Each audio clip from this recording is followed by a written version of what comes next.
Hammaga yana bir bor salom. O'tgan darsda biz sizlar bilan moddalarni hujayra devori bo'ylab u yoki bu tomoniga transporti haqida gaplashgandik. Hozir esa dorilar umumiy qon sirkulyatsiyasiga tushgandan so'ng dorini qon oqimi bo'ylab transporti haqida gaplashamiz.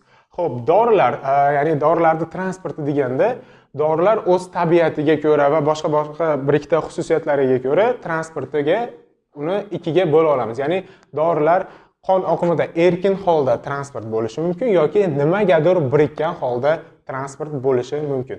Dastlab bularda farqlab olamiz. Qaysi dorilar erkin holda, qaysi dorilar birikkan holda.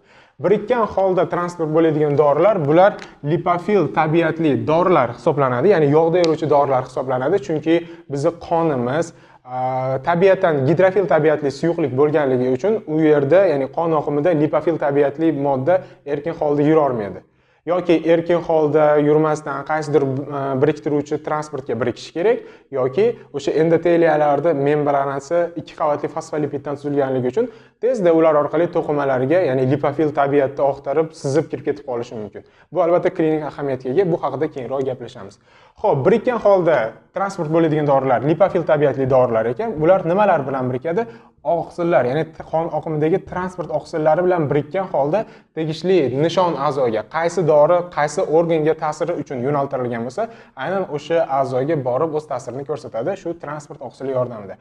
Erkin yuradigan dorilar qon oqimi ham gidrofil tabiatli bo'lgani uchun va erkin yuradigan dorilar ham gidrofil tabiatli bo'lgani uchun bularni toshilishi uchun hech qanday transport oqsili kerak emas. Bular shundoq ham erkin holda transport bo'la oladi. Keyinlar dastlab birikkan holda transport bo'ladigan dorilarni transporti haqida gaplashamiz. Bular oqsil bilan birikkan holda transport bo'ladi deyapman va bu klinik ahamiyatga ega. Qanday klinik ahamiyatga ega? Shu dorini transportini bajarib beradigan oqsillar qon oqimida asosan ikki xil bo'ladi. Bular albuminlar bo'lishi mumkin va ikkinchi transport oqsil guruhi AAG. Bu alpha 1 acid glycoproteinga to'g'ri keladi. Bu ingliz tilidan tarjima qilinganda alfa 1 kislota glikoproteini. Acid va alfa shu AAG ga to'g'ri kelyapti. Buni tushundilaring deb o'ylayman. Va buni ikkinchi nomi bor, orozomukoid deb ham ataladi. Mukoid deb ham ataladi. Orozomukoid. Xo'p, bularda qanaqa bir-biridan farqlari bor? Asosan ikki xil oqsil dorilarni transport qilar ekan. Asosan bularning ichidan asosiy foizni albuminlar tashkil etadi va qisman orozomukoid yoki alfa 1 acid glycoprotein transport oqsillari toshib beradi. Ikkalasini bir-biridan farqlovchi xususiyatlar bular. Albuminlar asosan kislotali dorilarni yoki neytral dorilarni tashiydi, chunki albumindagi o'sha tegishli radikali dorini bog'lab toshib beradigan radikali asosan asosli tabiatga yoki ishqoriy tabiatga ega bo'lganligi uchun yoki ba'zida neytral tabiatga ega bo'lganligi uchun mos ravishda shu yoki kislotali yoki neytral moddani toshib beradi. Xo'p, alfa 1 acid glycoprotein nomidan ko'rinib turibdi. Acid degani bizda o'zbek tilida kislota degan so'zga to'g'ri keladi. Demak, bundan biz xulosa qilishimiz mumkin. Kislotali transport bo'lyaptimi? U o'ziga asosni biriktirgan holda uni transportini ta'minlab beradi. Xo'p, albuminlar normada qonda mavjud bo'ladi. Ular jigardagi gepatatitlar tomonidan tegishli oqsil biosintez davomida ishlab chiqariladi va qonga normada ajralib chiqib turadi. Lekin alfa 1 acid glycoprotein nima qiladi? Orozomukoid asosan yallig'lanishda chiqadi.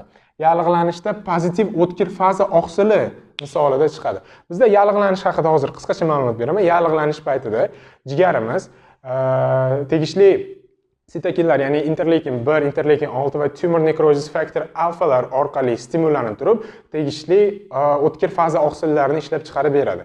Bu o'tkir faza oqsillari pozitiv bo'lishi mumkin, negativ bo'lishi mumkin. Yallig'lanishda qon oqimida ortadigan o'tkir faza oqsillari, ya'ni miqdori ortsa bular pozitiv o'tkir faza oqsillari deyiladi. Negativ o'tkir faza oqsillari qon oqimida yallig'lanishda kamayadigan oqsillar guruhiga kiradi. Va negativ oqsillar, ya'ni negativ o'tkir faza oqsillarini negativ bo'lishiga sabab pozitivni ko'payishiga hissa qo'shish. Ya'ni pozitiv o'tkir faza oqsillarida ular oqsil o'z nomidan ularni sintezlanishi uchun ma'lum miqdorda aminokislotalar kerak. Negativ, ya'ni negativ o'tkir faza oqsillarining miqdorini kamaytirish orqali aminokislotalarni saqlab qolib, xuddi o'sha aminokislotalarni pozitiv o'tkir faza oqsillarini sintezi uchun safarbar qilamiz. Va yallig'lanishda ortadigan oqsillardan biri bu transportlarning ikkinchi bir turi bo'lgan alfa 1 acid glycoprotein ekan va bu ko'ryapsizlar asosan yallig'lanishda ortar ekan. Har birini asosiy o'ziga xos spesifik funksiyalari bor. Bu o'tkir faza oqsillari juda ham ko'p: fibrinogen, seruloplasmin, transferin va hokazolar bo'lishi mumkin. Ular haqida to'xtalmaymiz. Hozir asosan transport vazifasini bajaradigan bu turi haqida to'xtalamiz.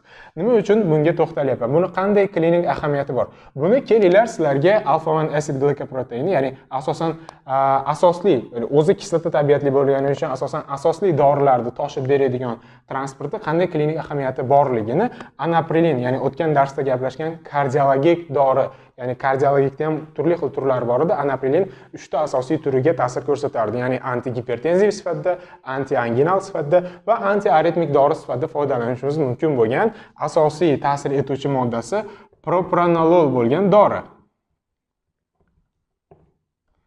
Bu anaprilin tabiatiga ko'ra asosli hisoblanadi. Asosli hisoblanadi va o'z nomidan o'sha transport oqsilligi alfa-1 acid glycoproteinga bog'langanligi uchun buni biz xususiyatini fikrlab chiqarishimiz mumkin. Demak, bu lipofil.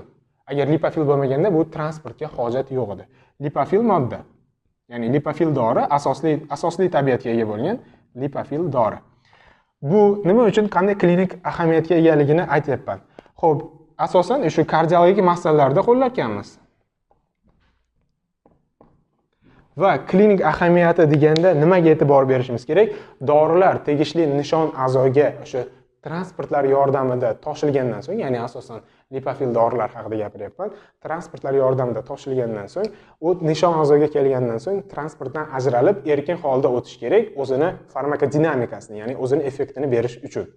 Ya'ni bu nima uchun buni aytyapman?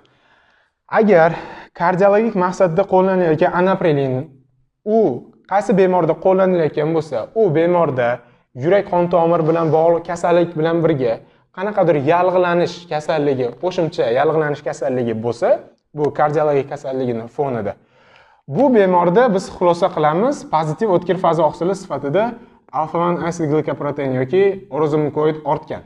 Bu nima degani? Bu asosan asosli tabiatga ega bo'lgan dorilarni, misol uchun o'sha anaprilinni toshilishini ta'minlab berayotgan transportni miqdorini oshib ketdi degani. Bu degani, bu transport bilan bu dorini bog'lanish foizi ortib ketdi degani. Bog'lanish kuchayib ketdi degani. Bog'lanish qancha kuchaysa, dorini erkin holga o'tishi shuncha kamayadi. Bu degani, anaprilinni berasiz kardiologik kasalligi bor bemorga, bu bemorda orqa fonida o'sha yallig'lanish ketayotganligi uchun AAG ortib ketgan va anaprilinni asosli bo'lganligi uchun o'ziga kuchli bog'laganligi sababli anaprilinni ajralishi qiyinlashadi. Ya'ni o'zini tegishli a'zoga borgandan so'ng ajralib turib effekt ko'rsatish qiymati kamayib ketadi. Natijada bu bemorda anaprilinni effekti tushib ketadi, farmakodinamikasi tushib ketadi, dorini potensiali, dorini effektivligi tushib ketadi. Bu dorini potensiali nima, effektivligi nima degan tushunchalarni keyingi farmakodinamika degan darslarimizda, shu videolarda batafsil tushuntiramiz. Xullas shu, ya'ni nima demoqchiman? Agar kardiologik kasalligi bor bemorga asosli dori berayotgan bo'lsangiz va unda qo'shimcha yallig'lanish kasalligi bo'lsa, dastlab dorini effektiga erishish uchun birinchi o'rinda uni yallig'lanish kasalligini bartaraf etish kerak. Shundagina asosiy maqsad uchun berilayotgan dorini effektivligiga erisha olamiz. Xo'p, keyingi gaplashadigan tushunchamiz shu transport oqsillariga nisbatan varfarin va fibrates, ya'ni fibratlar va varfarin degan dorini o'zaro munosabati. Bularni birgalikda qo'llash klinikada juda ham bir xavfli oqibatlarga olib kelishi mumkin. Nima uchun? Xo'p, bizda varfarin va fibratlar lipid metabolizmiga ta'sir qiluvchi asosiy dorilar hisoblanadi. Ya'ni varfarin nima qiladi? Varfarin, ya'ni lipid metabolizm deganda umuman yog'larga aloqador trombozlar bilan kechadigan kasalliklarni nazarda tutyapman. Varfarin qisqacha qilib aytaman, murakkab kirmaymiz, keyingi darslarda murakkab kirarmiz balki. Varfarin ta'sir mexanizmiga ko'ra shu qonda ivishida qatnashadigan koagulyant faktorlarni sintezini ingiberlaydi. Koagulyant faktorlarni sintezini ingiberlaydi.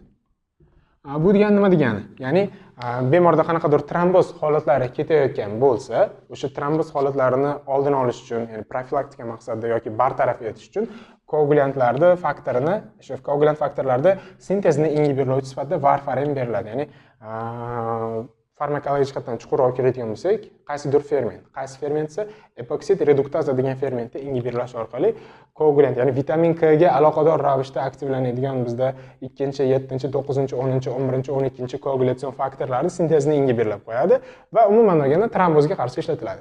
Xuddi shu tromboz, misol uchun tasavvur qilaylik, aterosklerozda xavfi bor deylik, tromboz yuzaga kelishini, ya'ni ateromatoz blyashka ko'chdi, qon oqimiga tushib, trombozni yuzaga keltirishi mumkin va unga tegishli qonish faktorlari yopishib, tromboz holatini battar kuchaytirib olishi mumkin. Shu maqsadda varfarin beryapmiz deylik. Endi fibratlar ham aterosklerozni davolashda ishlatilishi mumkin. Ya'ni fibratlar ta'sir mexanizmiga ko'ra o'zi aytadigan bo'lsam, lipoprotein lipaza va apoprotein C2 ni aktivatori hisoblanadi. Ya'ni boshqacha qilib aytganda, qondagi triglitseridlarning miqdorini kamaytiradi va bora-bora LDL miqdorini kamaytiradi. Bu qay tarzda kelib chiqishini keyingi darslarda ko'rsatib beraman. Ya'ni LDL bu low density lipoprotein, ya'ni zichligi past lipoprotein aterosklerozda asosiy sababchilardan biri. O'zida juda ko'p miqdorda xolesterinni tashiydi. Ya'ni fibratlarni ateroskleroz kechayotgan bemorga bersak va unda varfarinni qo'llasak, bu bemorda trombozni bartaraf etish uchun, bu bemorda klinik jihatdan o'tkir qon ketishdan o'lim yuzaga kelishi mumkin. Nima uchun? Xo'p, dorilar bizda transportga nisbatan turlicha munosabatda bo'ladi. Xo'p, shu ikkala doridan transportga nisbatan bog'lanish foizi kuchliligi bu fibratlar hisoblanadi. Va bunda nima demoqchiman? Biz varfarinni bersak, agar bemorga varfarin tegishli joyga borib, koagulyatsion faktorlarning sintezini kamaytirishi kerak, transport oqsiliga bog'langandan so'ng. Fibratlar bo'lsa, shu varfarinni transport oqsilidan ajratib yuboradi. Varfarin transport oqsilidan ajrab ketdi degani, boshqa, ya'ni jigarda ma'lum bir qismda ketayotgan bo'lsa shu transport, bu ajralib ketishi varfarinning effektivligini kuchaytirib yuboradi. Ya'ni hozir aytib o'tdim, dori transportdan ajralsa o'zini effektiga erishadi, chunki u erkin holga o'tadi. Dori erkin holda yana effektini ko'rsatadi. Transport bilan birikganda bas, undan ajralgandan so'ng. Fibratlarni berish varfarin bilan terapiya qilish davrida shu fibratni varfaringa ta'sir etib, uni transport oqsilidan ko'chirib yuborishiga sababchi bo'ladi. Natijada varfarinning ta'siri ortib ketadi, koagulyatsion faktorlar kuchli tarzda tushib ketadi va bu o'tkir gemorragiya holatidan bemorning o'lishiga olib kelishi mumkin. Ya'ni biz klinik jihatdan transportlar to'g'risida gap ketganda hisobga olishimiz kerak ekan, ikki xil dorini qo'llayotganda uni qo'llash mumkinmi o'zi? Va transportga nisbatan munosabati qanday ularni birga qo'llaganda? Va shularni hisobga olishimiz kerak ekan. Bu dorini o'zaro aloqalarini agar ingliz tilini biladigan talabalar bo'lsa, juda ham qo'l keladi. Har qanday juda ham ko'p saytlarda, ya'ni drug interaction degan har qanday saytlardan ikkita dorini o'zaro qo'llash mumkinmi yoki ikkita yoki undan ortiq dorini birgalikda qo'llash mumkinmi? Shularni oqtarib turib, bemalol o'zingizga kerakli informatsiyani olsangiz bo'ladi. Ya'ni Google ga yozasiz drug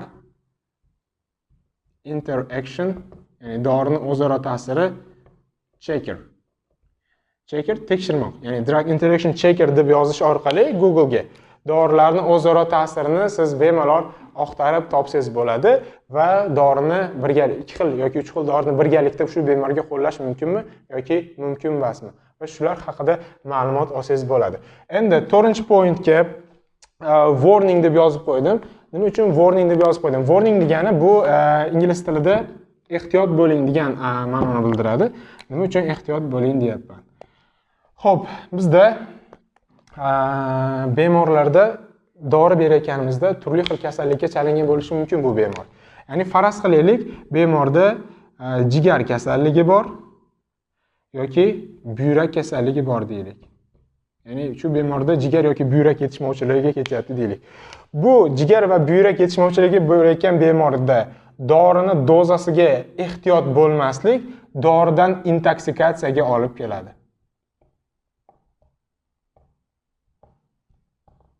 Nima uchun degan savol tug'iladi. Jigar kasalliklarida asosiy ya'ni a'zoyimiz o'zi normada transport oqsillarini asosiy sintez qiluvchi a'zo, ya'ni hujayralar jigarda joylashganligi uchun, ya'ni albuminlarni asosiy sintezi jigarda kechganligi uchun jigar kasalliklarida albuminni sintezi kamayib ketadi. Yoki buyrak kasalliklarida o'zi normada buyrak filtratsiya jarayonida oqsilni o'tkazmaydi. Oqsillar buning uchun birmuncha yiriklik qiladi.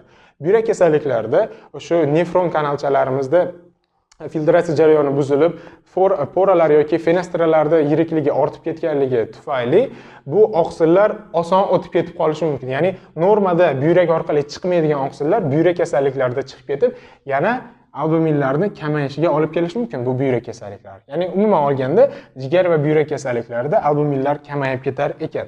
Bu qanday qilib dorining intoksikatsiyasiga sabab bo'ladi degan savol tug'iladi. Hozirgina aytdim, dori transport bilan toshilayotganda u tegishli a'zoga ta'sir ko'rsatishi uchun transportdan ajralib erkin holga o'tishi kerak. Va aynan shu kasalliklarda transport oqsillarini kamayib ketganligi tufayli dorini erkin holati ko'p bo'lib ketadi va u boshqa kerak bo'lmagan, ya'ni nishon bo'lmagan a'zolarga ham o'zini ta'sirini ko'rsatib, u dorini effektivligi juda ham ko'tarilib ketganligi uchun doridan intoksikatsiyaga olib kelishi mumkin. Xuddi shunday yana ehtiyot bo'lishimiz kerak. Warning degan holatga to'g'ri keladigan tushuncha bu qon bosimi hisoblanadi yoki arterial bosimni hisobga olish kerakligi hisoblanadi. Arterial bosim bilamiz past bo'ladi kimlarda? Asosan qariyalarda, umumiy olganda, ya'ni qariyalarda boshqa qaysidir fon kasalligi tufayli yuqori bo'lishi mumkin, arterial gipertenziya bo'lishi mumkin. Ya'ni umumiy statistikaga ko'ra odam borgan sari yosh o'tishi bilan organlar funksiyasi, yurak faoliyati, buyrak faoliyati tushganligi tufayli qon bosimi ham ma'lum miqdorda tushadi. Va bu asosan qariyalarda kechar ekan. Va qariyalarda ham dorilar dozalashda ehtiyot bo'lishda qanday ahamiyati bor? Dorilarni transport bo'lishida shunchaki ularni erkin holda toshilishi yoki transport bilan birikkan holda toshilishi emas, balki qon bosimi ham ma'lum bir ahamiyatga ega. Chunki qon bosimi shu narsani ta'minlab beradiki, transportni yetarli, kerakli nishon a'zoga yetarli darajada borishini ta'minlab beradi. Shuning uchun bu warningni ishlatyapmiz. Qariyalarda ma'lum bir miqdorda dorini transport foizi kamayganligi tufayli, sabab arterial bosim kam, transportdan ma'lum miqdorda kuchsizlangan. Bularda ham dorilarni qo'llaganimizda intoksikatsiya bo'lish xavfi birmuncha yuqori bo'ladi.